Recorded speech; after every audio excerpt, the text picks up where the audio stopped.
pose souvent cette question, on me demande souvent pourquoi est-ce que j'ai tant tardé pour promouvoir le film. Et je pense que ma réponse va vous surprendre. Parce que ça peut paraître être une question anodine et totalement légitime.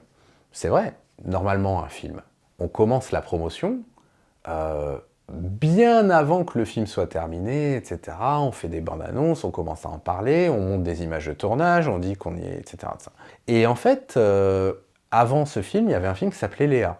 Léa, qui est un film qui au final ne s'est pas fait. Et à l'époque, alors qu'on était en train de préparer le film, etc., on balançait plein de vidéos, plein de pubs, etc., de ça et tout, pour que les gens voient qu'on prépare un film et tout ça, pour faire monter le buzz, c'était notre but, quoi. Sauf qu'au final, comme on a eu des problèmes de production, le film ne s'est pas fait. Et moi, ça m'a déçu. Et ça a déçu aussi les gens. Il y a des gens qui voulaient le voir. Et au final, ils ne l'ont pas vu parce que le film, il ne s'est pas fait. Et ça, je me suis dit, moi, je veux plus jamais que cette expérience, elle se passe. Donc ça, c'est la première raison pour laquelle on n'a pas fait de promotion avant de s'assurer que le film soit terminé. Il y a une deuxième raison. Et celle-là, elle va vraiment, vraiment, vraiment vous surprendre. Il se trouve que dans ma vie, j'ai quelqu'un qui m'embête. Quelqu'un qui m'embête, on va dire ça comme ça, depuis des années. J'ai quelqu'un qui regarde tout ce que je fais, qui a accès à plein de choses, même confidentielles, qui devraient rester confidentielles, que je fais, et je ne sais pas comment il y a accès. Et en fait, cette personne, tout ce que je fais, elle essaye de le faire, elle essaye de le reproduire. Par exemple, cette personne, à un moment donné, moi j'ai un très gros client qui intéressait cette personne, et elle a mis pendant des années, elle a fait plein de petites magouilles pour essayer de me prendre ce client.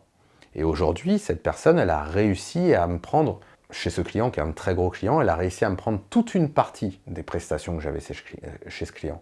Et pour vous donner un autre exemple, cette personne s'est mise à coucher avec des ex à moi, des choses comme ça. Donc c'est vraiment une personne qui essaye de toujours prendre ce que moi j'ai et ce que je fais.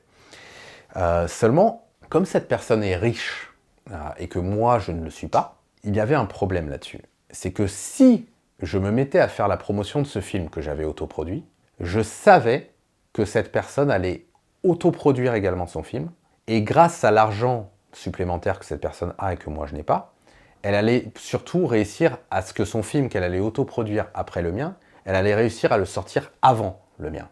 Voire même, sûrement, à copier des trucs dans mon scénario, etc. de ça et tout. Pour ne pas que cette personne puisse sortir son film avant le mien et puisse prendre l'éventuel succès ou pas de mon film, ou puisse faire quoi que ce soit qui empêcherait la carrière de mon film de se faire, j'ai décidé de ne jamais communiquer sur mon film, sur le fait que je faisais un film, avant de l'avoir terminé. C'est pour ça que maintenant que je l'ai terminé, et que je le sais très bien, que cette personne va maintenant faire son propre film, etc., mais je m'en fous en fait qu'elle fasse son propre film, que son film ait plus de succès que le mien ou quoi que ce soit. Tout ce que je voulais pas, c'est qu'il sabote le mien. Et maintenant que mon film est terminé, bah maintenant cette personne n'a pas le temps de sortir son film avant le mien, etc. Parce que quoi qu'il arrive, il va sortir avant. Donc voilà, maintenant vous avez les deux raisons pour lesquelles on a commencé la promotion du film si tard, au moment où il est terminé, au moment où il est en train d'être présenté en festival, etc. Parce que on ne voulait pas décevoir les gens comme on l'avait déçu avec le premier film, et on ne voulait pas aussi que cette personne puisse perturber totalement la promotion du film.